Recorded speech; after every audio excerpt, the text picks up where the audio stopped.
Coucou la compagnie! Coucou! On espère que vous allez tous très bien. Aujourd'hui, on se retrouve pour un nouveau Balou Mag et on verra aujourd'hui les parcs qui ne ferment pas l'hiver. On passe tout de suite au sommaire. Allez, c'est parti! Let's go!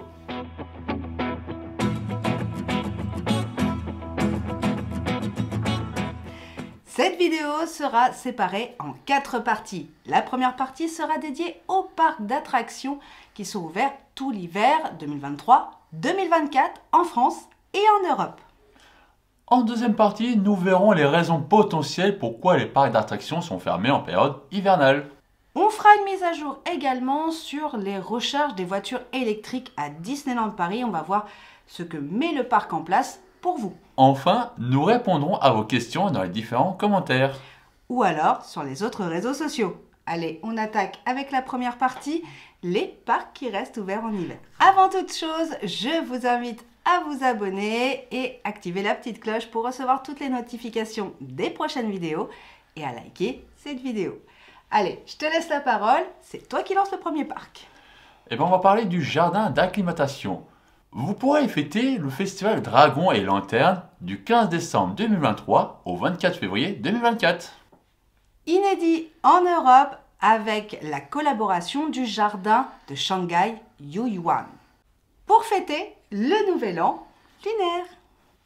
Une balade nocturne magique offrira un voyage à travers l'univers légendaire du Shanai Jing, le livre des monts et des mers, grand classique de la littérature chinoise devenu la source de nombreux mythes encore très populaires. Plus de 1000 lanternes, d'extraordinaires dragons, des créatures fantasmagoriques, des personnages sympathiques rayonnant de multiples couleurs, mais également des ateliers d'artisanat chinois, des saveurs authentiques de la gastronomie asiatique, des danses et des chants folkloriques, des démonstrations d'arts martiaux, pour ne citer que quelques exemples. Niveau horaire tous les jours de 18 h à 22 h. Mais ça relâche les lundis et mardis hors vacances scolaires. Attention, dernière entrée à 21 h 15. Pour les tarifs, le plein tarif est de 18 €. Le tarif enfant de 4 à 11 ans est à 12 €. Un tarif réduit à 14 € Et c'est gratuit pour les enfants de moins de 4 ans. Plus d'infos sur la billetterie à partir du 15 novembre sur festivallanterne.com. Sinon, vous pouvez retrouver le jardin d'acclimatation tous les jours, en permanence. Deuxième parc, et pas des moins connus, Disneyland Paris. Alors vous savez, on vous a fait une petite vidéo il y a quelques temps sur les nouveautés de Disneyland Paris. Je vous invite à aller directement la voir, puisque sinon, si je fais le topo des briefings, la vidéo va durer encore 1 heure. Donc je vous évite ce supplice. Et je vous invite à aller voir les nouveautés de Disneyland Paris. Mais comme vous le savez, ils ne ferment pas l'hiver. Ah, ça c'est bien. Troisième parc, Plop Salon de Panne. Une fois que la saison de Noël est passée, vous pouvez profiter du parc. En effet, à compter du 30 mars 2024, les horaires passent de 10 h à 18 h. Ensuite, nous passerons à la saison 2024 avec avril, etc. Et là, ça sera l'objet d'une autre vidéo qui arrivera au mois de janvier. J'attends le mois de janvier pour avoir absolument toutes les dates parce que je commence à en avoir d'un peu partout. Mais malheureusement, il y a encore des calendriers qui ne sont pas à jour sur les sites, ce qui est normal. On est encore qu'au mois de novembre. Hein. Soyez patients quand même, les gars. Ils ont plein de choses à régler, les parcs. Donc, dès que c'est fait, dès que tous les parcs sont à jour, on vous fait the big video avec toutes les dates d'ouverture et ce qu'on pourra forcément y trouver. Celle-là risquera de faire 45 minutes. Mais bon, on va se dépatouiller, comme d'hab. On continue dans le monde de Plopsa avec le monde aquatique. Attention, petit rappel, du 20 novembre 2023 au 24 novembre 2023, des travaux seront en cours. Les horaires sont tellement variés que si je vous les cite là, j'en ai pour 10 minutes. Donc je vous mets tout en barre de description, vous le savez, je vous mets toujours toutes les infos. Donc pas de soucis. Un titre d'information, les enfants de moins d'1 mètre sont à 13,50 €. Les adultes sont à 27,50 €.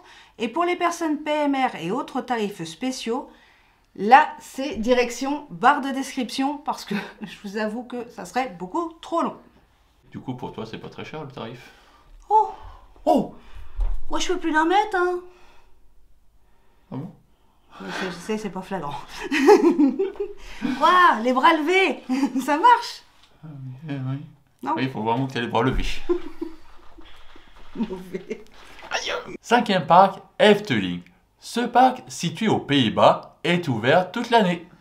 Ça, c'est plutôt pratique. Le truc qu'il y a, c'est que le site est momentanément pas encore à jour. Ça ne devrait tarder, vous inquiétez pas, quoi qu'il arrive, vous le savez, on refera une petite mise à jour au niveau des Baloumags.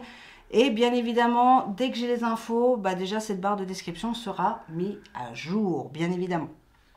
Donc je reviendrai vers vous dès que j'en saurai un peu plus sur les horaires ouverts l'hiver. Autre parc qui n'est pas ouvert toute l'année, mais qui ferme ses portes très tardivement, c'est Fantasyland, qui ferme ses portes le 28 janvier 2024. Et oui, et comme il ferme le plus tard, forcément, je me suis dit que ça serait bien de le citer.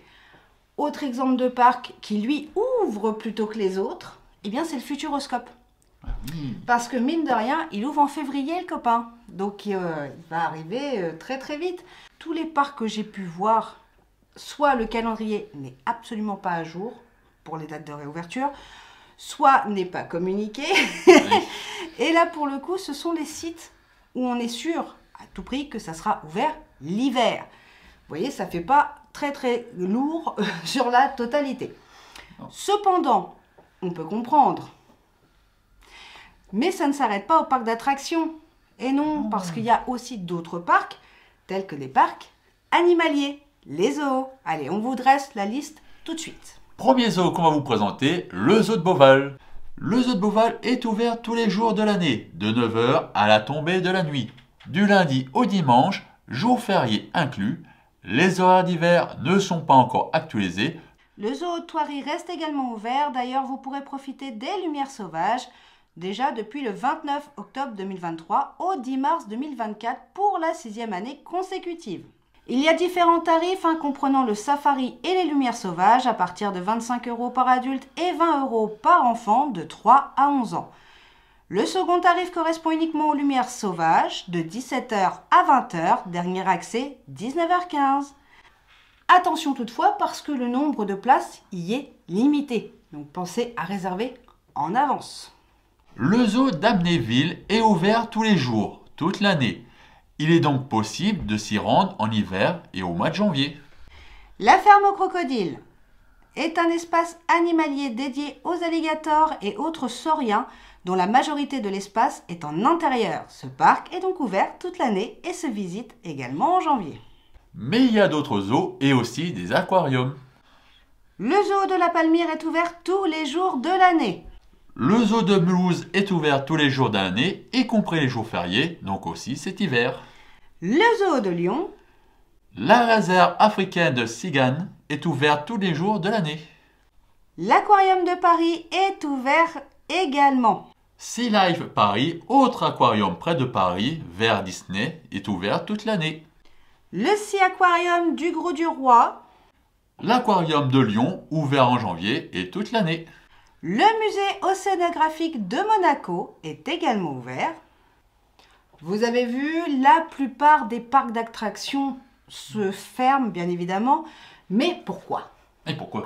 Faut savoir pourquoi. Ah oui. Et du coup, c'est ce qu'on va voir dans ce deuxième point du Baloumag. Pourquoi les parcs potentiellement ferment en hiver? Allez, deuxième point, let's go. La première chose qui ralentisse les parcs d'ouvrir l'hiver, ce sont les températures négatives associées aux joies de l'hiver, comme par exemple le gel. Et oui. En effet, à partir d'une certaine température, ou bien, comme tu le citais avec le gel, les attractions ne peuvent pas tourner, par mesure de sécurité, bien évidemment. Et comme vous le savez, comme il y a beaucoup d'électronique également, dès qu'ils détectent en fait une zone avec un potentiel problème, par sécurité, on ne lance pas l'attraction. Comme beaucoup de parcs ne possèdent pas d'attraction en intérieur, du coup, ils ferment. Logique. Il y a aussi le côté rentabilité des parcs. S'il engrange plus de dépenses que de recettes, ça peut créer un déficit. Et pour le recouvrir, ça peut être compliqué. Les gens désirent visiter plutôt les parcs au beau jour, donc avril, etc. Donc forcément, ça complique les choses. Et sans oublier que les routes peuvent être impraticables dans certains départements ou pays. Les horaires, et oui, avec le changement d'heure, les nuits tombent beaucoup plus vite. Et là, Certains parcs n'ont pas les installations nécessaires pour assurer une sécurité nocturne. et ouais, et surtout adéquate. Avant-dernier point, les réhabilitations d'attractions ou bien les ouvertures d'attractions. Parce qu'effectivement, durant cette période de fermeture, eh bien, les agents de maintenance, d'opérateurs, entretien, etc. vont pouvoir agir sur les attractions sans avoir trop de monde dans le parc. Et du coup, ils peuvent le faire en sécurité et prendre leur temps. C'est un avantage, mais ça rebondit aussi avec la dernière situation. Et oui, la hype des réouvertures des parcs. Et oui, c'est vrai que dès qu'un parc est fermé, on est tous pressés dès qu'il ouvre, quoi. Exactement. Et pour le coup, en mars et en avril, vous savez, vous êtes tous pareils et nous, on est identiques. On n'attend qu'une chose, les réouvertures. Et en plus, ça nous permet le temps de digérer notre raclette en hiver. Oui, parce qu'alors, je te mets au défi de faire tout à tisse après une bonne raclette. Oui. Hein, ça va locher un petit peu. Toutes ces fermetures de parcs sont avérées. Et on peut regarder avec Plopsaland de panne. Par exemple, RTH, eh bien, il est parfois, il est même pas que parfois, c'est-à-dire que l'hiver, il ne tourne pas. Donc, systématiquement, vous allez y aller un petit peu déçu, parce que si RTH était quelque chose que vous vouliez faire, oui, foot, sous le nez. Bon, vous pourrez profiter du reste, hein, après tout, il y a Maya, hein, mais oui. C'est moins hypant pour certains. Oui, mais d'un côté, est-ce que faire RTH avec le vent que tu te prends dans la figure, est-ce que c'est les meilleures conditions pour le faire? J'avoue que non. Déjà BTM le matin à sec avec des graviers. Quand il y a du zef, j'ai pris. Oh, oui. Mais bon, en attendant, c'est vrai qu'il était bon de faire un petit point dessus parce que beaucoup d'entre vous ne comprennent pas toujours pourquoi les parcs ferment. Donc, je pense que c'était sympa de faire un petit point. N'est-ce pas, hein? Oui, un point bison futé. Un beau bison futé. Appelez-moi bison futé. Il est temps maintenant de passer au troisième point, une mise à jour de Disneyland Paris sur les recharges de voitures électriques. Je vous explique ça tout de suite. Pourquoi j'ai décidé de parler de ça dans le Balou Mag? Eh bien, c'est pas pour rien. C'est parce que lors de la vidéo du Sequoia Lodge qu'on a fait dernièrement, eh bien, on a reçu un commentaire en me disant « Mais tu n'as pas cité, vous n'avez pas cité les recharges électriques. » C'est vrai, mais à culpa, on n'a pas de voiture électrique. Donc j'avoue que c'est pas quelque chose auquel j'ai forcément pensé. Toutefois, il est bon de le signaler parce que vous êtes nombreux quand même de plus en plus à avoir des voitures électriques.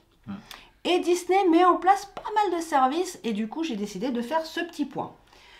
Donc on va voir ensemble tous les points de ravitaillement de voitures électriques.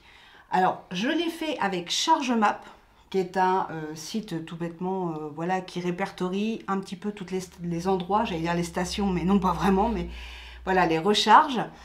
Et Tesla Mag, du coup, qui est plutôt pratique parce que ça te permet un peu ça vous permet un peu d'avoir des infos, puisque moi, j'ai pas de voiture électrique. À part la trottinette, j'ai pas grand-chose. Donc, si je viens de Caen en trottinette, je suis pas arrivée. Hein. Et du coup, on va commencer tout bêtement autour du parc. Lorsque vous arrivez, il est bon de savoir où on peut se recharger. Alors, à titre d'information, il y a une station à Senlis. Il y a une station aussi à la gare. Et oui, on n'y pense pas. Mais il faut savoir une chose, c'est que si vous n'avez pas de passe annuel et que vous ne résidez pas en hôtel Disney, on a un parking qui coûte 30 €. Oui. C'est pas donné 30 balles. Mais vous pouvez recharger votre voiture gratuitement. Le problème du parc Disney, c'est qu'il n'y a que 4 bornes. Vous n'allez pas aller loin. Généralement, il faut limite sauter dessus dès que le parking est ouvert. Si vous arrivez après, les gens en fait branchent leur bagnole et se tirent sur le parc et laissent la voiture branchée telle qu'elle, jusqu'au soir. Du coup, forcément, quand vous arrivez pour brancher votre voiture électrique, vous n'allez pas avoir grand place. C'est pour ça qu'il y a un second parking, donc celui de la gare, qui est un peu moins cher, au final à la journée, il est un peu moins cher de 30 €, mais du coup, vous pouvez y recharger votre véhicule. Donc ça, il faut y penser, c'est pas mal. Un petit rappel tout bête, voilà, pour les camping-cars, sur le parking de Disneyland, vous pouvez vidanger votre camping-car. Attention, par contre, quand il gèle, vous oubliez l'idée, ça vous sera refusé totalement. Pour ceux qui veulent recharger leur véhicule, pensez à le signaler à l'entrée du parking au niveau du péage. On va voir dans quel hôtel on peut se recharger. Alors l'hôtel forcément qui fait pas du tout de débat, qui met tout le monde d'accord, c'est l'hôtel Sequoia Lodge. Il a un nombre incalculable de bornes. Il y en a 16. C'est quand même énorme. 4 d'entre eux sont pour les PMR. Donc ça, c'est quand même bon à notifier. C'est des types 2. Je ne sais pas si ça vous change quelque chose ou pas, mais je préfère le préciser. Tout simplement. Il y a aussi l'hôtel Cheyenne, mais on n'a pas le nom exact. De mémoire, je crois qu'il y avait 2 places ou 3 places. Je vous avoue que c'est juste tout au bout, en fait, quand vous entrez sur l'hôtel. Vous allez sur le parking du fond et aussitôt à droite. Et là, les places sont signalées avec des sortes de places vertes. Et pour le coup, on avait 2 mémoires, je dis bien 2 ou 4, j'ai un doute, parce que ça fait longtemps qu'on ne l'a pas fait. Et j'avoue que c'est pas le truc que j'ai retenu du tout, mais sachez qu'il y en a quand même. Attention, vous pouvez vérifier sur Charge Map, parce que parfois elles sont out, hors service. Donc pensez à vérifier, ça serait pas mal. Il y a 16 places de charge à l'hôtel New York The Art of Marvel, dont 4 places PMR. Il y a également l'hôtel Newport Bay Club, qui lui a 4 bornes. Donc, même principe. Alors, je vous avoue, de mémoire, je ne l'ai pas en tête. Je sais qu'il y en a sur le parking des places standards. Au fond, il faut aller vraiment tout au fond. Mais sur le parking Compass Club, je vous avoue, j'ai un doute. Donc, ceux qui ont des voitures électriques, merci de mettre en commentaire si vous avez des informations là-dessus. Parce que je vous avoue que Disneyland ne partage rien sur les voitures électriques et leur recharge. Par contre, pour l'hôtel Santa Fe, oubliez l'idée, il n'y en a pas. Non, cherchez pas docteur, il n'y a rien. On finit par le DLH. Alors avant cette fermeture, cette réhab, il y en avait déjà. Donc si on suit la logique de Disney, qui est vraiment pour pouvoir innover un peu dans l'écologie, économie, machin, etc., normalement, il devrait y en avoir. Il devrait être resté. Parce que ça n'a pas dû être retouché pendant la réhab. Donc, on vous tiendra au courant lorsque nous irons, ou bien via les amis qui iront. Voilà, on vous tiendra au courant. Il faut savoir que toutes les bornes qu'on vous a citées là sont gratos. Oui. Donc, le fait de résider en fait à l'hôtel, dans un des hôtels Disney, vous permet tout simplement de recharger votre véhicule. Bon, sauf sur l'hôtel Santa Fe, si vous y allez, bon courage. Parce qu'il est quand même cité sur Charge Map qu'il y a 2 bornes, donc 4 prises. Je ne sais pas où elles sont. Et à chaque fois, c'est marqué hors service. Alors bon, dans le doute, je préfère vous le signaler. On ne sait jamais si des gens s'en sont servis, hein, peut-être. Hein. Okay. Mais en tout cas, sur le site, Charge Map, il est fait que c'est complètement KO. Donc c'est gratos, on en profite. Et en plus, ça vous permet de repartir l'esprit tranquille. Je vous le disais auparavant, sinon il y a des sites de charge à Senlis, donc au plus proche. Il y a quand même des bornes quand on repart donc sur l'aire de Bussy. Il y a des bornes de charge électrique, donc n'hésitez pas avant de repartir dans les divers lieux, quand vous reprenez la 4, soit vers Caen, soit de l'autre côté. Vous avez quand même des aires de repos et chaque aire de repos a forcément une station de charge en règle générale, je dis bien. Oui. C'est sûr que sur les départementales, ça va être plus compliqué. Ah oui. Ça, j'avoue que c'est bien de passer à l'électrique, mais certains lieux sont vraiment dépourvus de recharge. Ça, c'est vraiment un très gros problème. Mais bon, en tout cas, vous savez où les recharger. Allez, on arrive vers la fin et c'est le temps des FAQ. Allez, c'est parti. Première question. Première question, est-ce que tu as le programme de la Christmas Night? Oui. Alors même si on n'y va pas, je vous le donne. Je me suis enjaillée. Oui, bah j'ai hâte de voir les vidéos. Qu'est-ce que tu veux que je te dise, moi? Ah oui, mais t'as pas eu la même réaction pour la Villainous Night, hein? Non, c'est pas pareil. Christmas, quoi. Noël. Bon, on y va. Je vous dis... Je vous mets en même temps en incrustation, en fait, de toute façon, les images que Disney nous a transmises via leur story à Instagram. Ça vous permettra de lire en même temps que je vous le cite du coup à l'oreille. Si vous avez réservé votre journée tout bêtement parce que vous vouliez venir déjà de base et que vous venez à la soirée, sachez qu'à partir de 18 h, tout le monde pourra rentrer sur le parc. Bon, je pense qu'ils vont faire le système de bracelet qui est juste très très bien lors des soirées. Donc ce bracelet-là sera à prendre en règle générale et nous le mettre sous le railroad. Enfin du moins sous la gare. Donc ça devrait être à peu près pareil cette fois-ci. Oui. À 21 h 15, la cérémonie d'ouverture du Noël Enchanté au Central Plaza. Les festivités débutent en musique. Bon, comme toujours, en règle générale. Oui. Mickey et sa parade étincelante de Noël, mais cette fois-ci sur scène, totalement inédit, ça sera pas dans les rues. Et ça se passe à Vidéopolis. 21 h 45, 22 h 45, minuit 30 et 1 h 30. Autre spectacle avec 2 séances. 23 h et minuit 15, La Belle et la Bête, une histoire éternelle au Central Plaza. Vous pourrez revivre les plus belles scènes de ce dessin animé. Que dis-je? De ce chef-d'œuvre. D'ailleurs, on vous fait la scène. Mais je peux pas. Voilà, vous avez une réadaptation de version Wish de La Belle et la Bête. Ah non. Mickey et la magie de l'hiver à 3 représentations. 22 h, 23 h 30 et 1 h du matin. Et ça sera situé au Castle Stage. Oh, t'as vu ça? Oh, je m'améliore. Bon, le principe est simple. Mickey et ses amis vous invitent à rejoindre les préparatifs de la plus belle saison de Disney. On a déjà passé la plus belle saison. Oh, laisse-nous tranquille avec ton Halloween. Des invités prestigieux rejoindront la scène, du coup, sur Central Plaza à 2 h du matin pour un bal. Et oui, le bal enchanté de Noël au Central Plaza. Ça sera une chose à ne pas louper. Plus de 50 personnages sont attendus aux 4 coins du parc, en selfie spot.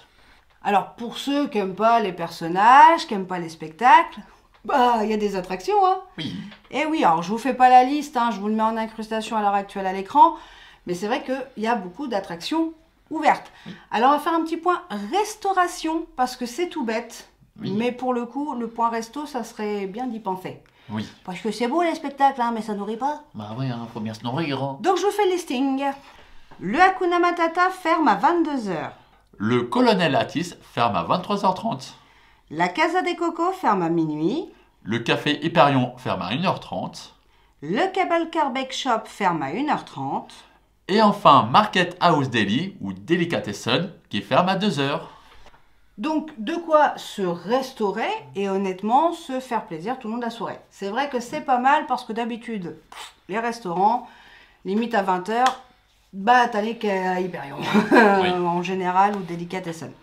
Donc là, il y a pas mal de restos qui restent ouverts assez longtemps. Pour le plus tôt, c'est vrai que le Hakuna Matata, il ferme un peu tôt. Mais bon, je peux comprendre, peut-être que c'est différent. Bref, en tout cas, vous avez de quoi vous restaurer ce soir-là. Quelle est la différence entre demi-pension et pension complète? Alors, c'est vrai que cette question, elle est revenue très souvent. On va vous faire une vidéo dessus. Donc là, j'ai un planning qui est quand même assez serré et prévu jusqu'au 30 décembre, enfin 31 décembre. Et du coup, au mois de janvier, on recommence à une autre, d'autres vidéos. J'essaierai de le glisser entre deux, si je peux. Donc, à savoir que la demi-pension, elle comprend le petit déjeuner le lendemain de la première nuit. C'est-à-dire que je réserve le 11 et le 12. Je n'ai pas le petit déjeuner du 11, mais j'ai le petit déjeuner du 12. Ah oui, il faut quand même dormir avant de manger. Donc, la demi-pension, elle comprend ça. Le petit déjeuner, le deuxième jour. Ainsi qu'un repas par jour. Midi ou soir.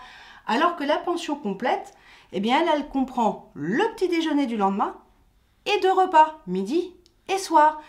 La valeur dépendra de votre niveau. Si vous avez pris un standard, un plus ou extra plus. Mais je vous ferai un gros topo débriefing là-dessus. Est-ce que le billet d'entrée de Disneyland Paris donne accès aux heures de magie? Non. En fait, à partir du moment où vous achetez un billet daté ou non daté d'ailleurs et que vous enregistrez votre date de visite, ça ne vous donne pas accès aux moments de magie. Mais qu'est-ce qui vous donne accès aux heures de magie? Eh bien, le fait de dormir dans un hôtel Disney. Déjà, vous avez accès à ces moments de magie. Être détenteur d'un pass annuel, simplement. Avoir obtenu des billets privilèges de la part des anciens PA. Par exemple, nous qui avons toujours des passes Infinity, on a toujours des billets privilèges. Cependant, bon, déjà, il faut pouvoir les choper parce que ça devient quand même très compliqué. Et en plus de ça, il y a de moins en moins de passes annuelles de l'ancienne génération qui sont toujours là. Donc, pour le coup, ça devient très compliqué. Ce sont donc les seules raisons qui vous donnent accès à ces moments de magie en plus. Sinon, il faudra attendre l'horaire d'ouverture de base. Ouais, je sais, ça met le seum. Quels sont les horaires d'accueil pour les réceptions club, tels que le Compass Club ou le Golden Forest? Eh bien, c'est de 7h à 22h30. Effectivement, entre-temps, si vous arrivez avant ou après, il faudra aller à la réception d'accueil standard. Vous voyez, il y a toujours quelqu'un, pas de panique. Là, c'est vraiment pour les Compass Club et les Golden Forest. Et autres, par exemple, au Marvel. Effectivement, ça peut être un petit peu galère, mais les plages horaires sont quand même assez grandes. 7h, 22h30, vous avez de quoi venir et repartir quand même. Donc, c'est plutôt sympa. Mais pas de panique, quoi qu'il arrive, si vous arrivez en dehors de ces heures-là, comme je vous l'ai dit, vous allez à la standard, tout simplement. Vous savez quoi? C'est déjà fini. Et ouais, il n'y avait pas beaucoup de parcs, honnêtement, qui ouvrent l'hiver. Et puis après, les seuls parcs qui ouvrent, ce sont des parcs animaliers, des parcs, des côtés aquarium. Donc effectivement, tout ça, ça réduit la vidéo. Remarquez, voyez les choses du bon côté. Une vidéo de moins d'1 heure, les gens. C'est le miracle de Noël. C'est le miracle de Noël chez moi. Bref, en tout cas, cette vidéo-là est finie. Comme d'habitude, si vous avez des questions, vous n'hésitez pas à les poser en commentaire. Bien évidemment, on répondra en privé et à la FAQ du Balou Mag.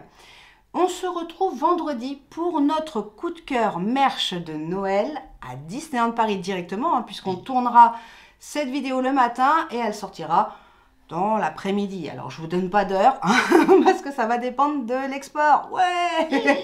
Et l'export à Disney, c'est toujours conceptuel. Donc, bref, on verra à quelle heure on peut la sortir. J'aimerais bien aux mêmes heures que d'habitude pour pas vous perturber.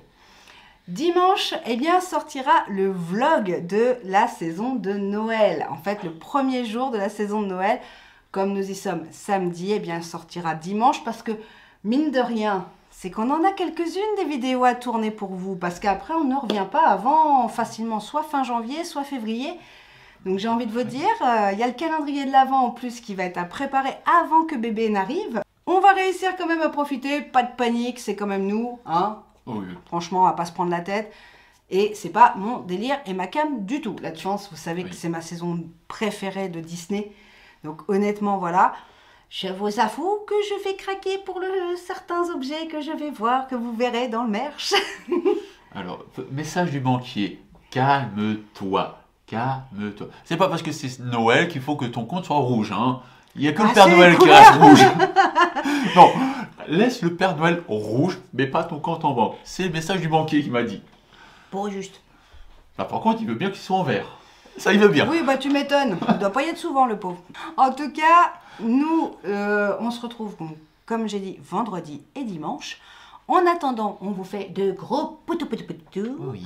On n'oublie pas de s'abonner, de liker et de partager si besoin. Et puis, on va profiter. Oh ouais, j'ai hâte. Bref, excusez-moi, je suis un peu perturbée. J'ai les fils qui se touchent ce soir. On vous fait de gros bisous en attendant. On n'oublie pas de... Gardez le sourire. Ouais. Allez, des gros bisous, mes chéris. Bisous. Ciao.